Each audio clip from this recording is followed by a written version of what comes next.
it's heightened, it's escalated, it's skyrocketed. They can see through the masquerade and the fraud. The only thing is, how do we go about on a practical level? Matter of fact, you know what we're living through, Dr. Tata? We're living through the bastardization of methodology. People hide behind ideologies and never get to execute what they're talking about. That's why Cuba is loved and revered everywhere.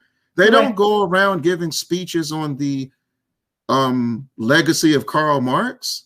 They make their revolution practical. You see what their doctors do. You see what their engineers do. You see what their scientists do. And they can explain to you why they're so committed to their way of life. It isn't just the treatment. When they're treating that wound and they're treating that cut and they're explaining to you their healthcare system, when they're explaining to you that green medicine is part of their national health policy, where won't that resonate in Africa? And then the children are sitting around watching them treat their parents, or the children are sitting there watching this doctor treat them that's so patriotic to their nation.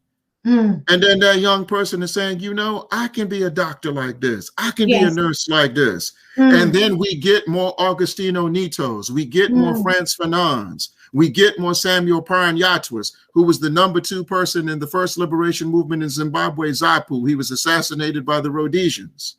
In the United States, we'll get more Charles Drews, more Daniel Hale Williams, more Ernest Everett Just, people who have these skills but are driven by the fighting spirit. And we benefit from their skills and talents, and our enemies do not. So this is why the practical aspects of things are important.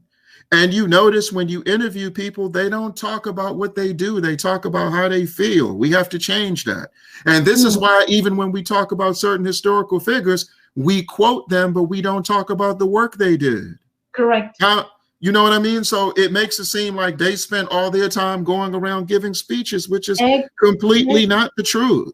Correct. So the reason people listen to Robert Mugabe, because his educational system showed his commitment to self-determination.